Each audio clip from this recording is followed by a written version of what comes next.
You are welcome to my channel again. Today I want us to discuss an issue that came up out of what Abel Damina said some few days ago in a sermon. And here is the video. Now tell your neighbor, stop fearing God. Tell your neighbor again, stop fearing God.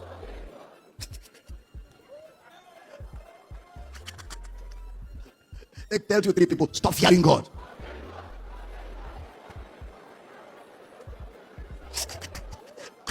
Somebody says, how can Damina say don't fear God when the Bible says the fear of God? Tell somebody, don't fear God. Ask a lady, what kind of man do you want to marry? A man that has the fear of God. Tell her, don't fear God. The Spirit of God does not give us fear. He has not given us the spirit of bondage again. God has not given us the spirit of fear, but of love, of power, and of a sound. So where are you fearing from? He that feareth is not made perfect in love. Fear has torment. Perfected love casts out fear. When you understand the love of God, fear goes. So what does the Bible mean by the fear of God is the beginning of wisdom? It's not fear. The word fear in that context is Bible language. Fear simply means there reverence for God. Not fear, but reverence. Honor for God is the beginning of wisdom. But don't fear God. There are 2 different things. It's language. I don't fear God, but I honor God. I worship God, but I don't fear him. It's my father. If I do wrong, I look at him and say, I did wrong. What's up? Fix me, man. Fix me. You can't be afraid of your father. Okay, let me ask you a question. If you go out of your house and trouble begins outside, where do you run to? Why do you run home? Because you know that anyhow you're accepted there. God has accepted you the way you are. Stop acting. Just be. And if there are things that are not right, he has the cure to fix you. Glory to God. The reason why this is so important, an advice and an affirmation, is that we were all raised to fear God and feel guilty before him. Yes, if this was not the initial conditioning, this advice he just gave wouldn't be necessary. See the stories in the Bible. Why will you not fear God when he buried the whole world with flood? Why will you not fear him when he buried Sodom and Gomorrah with fire? Why will you not fear God when he made the Israelites wander in the wilderness for 40 years? And then he turned their 40 days journey into 40 years journey just because they sinned against him by murmuring against him. Why will you not fear God when he buried a lot of people in the Bible just at the slightest provocation?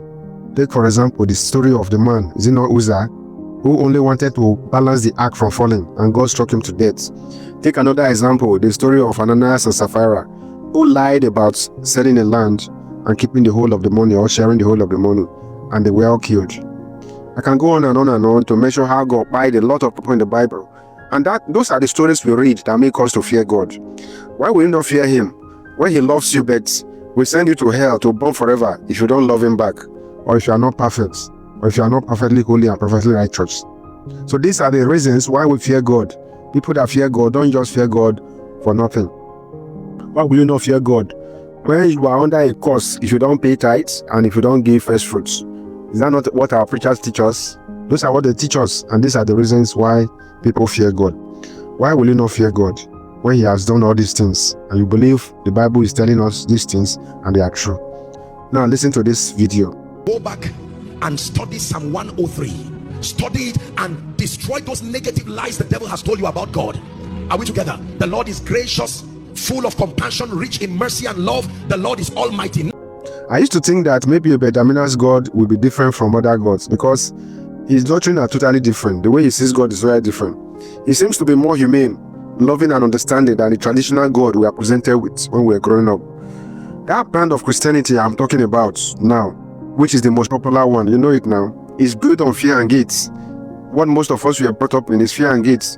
Not necessarily because I can tell you that 99% of Christians are in church because they are afraid of God and not because they love God.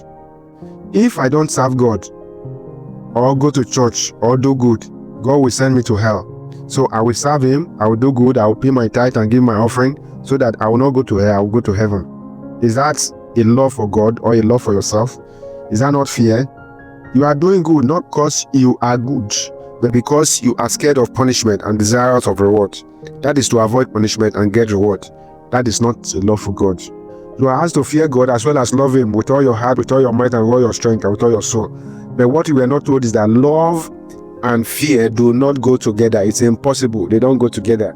And that is why we can't love God genuinely. We fear him, we can't love him genuinely. Another one is guilt, not just only fear. Do you realize that Christianity is built on guilt? We are told that we are born sinners. So we believe an innocent child is already a sinner just because it has been born into this world. As that child is growing up, we start teaching that child to feel guilty for being sinful. And then that child will grow up with inferiority complex. That is the doctrine of the original sin, you know. I was shapen in iniquity and in sin did my mother conceive me. That verse in Psalms. We live in that guilt every day of our lives, and all our religious activities, going to church, believing in Jesus Christ, giving and doing whatever we do for God, are all an attempt to resolve that guilt that we always feel inside of us. This is a doctrine that Abel Damina is also kicking against, the doctrine of the original sin. Now listen to this video where he kicks against the doctrine of the original sin. Man was not born a sinner. Don't miss this. So the question any critical thinker would think is, I didn't sin. Adam sinned. I was born a sinner because of Adam's sin. Why do I have to believe in Jesus to be righteous?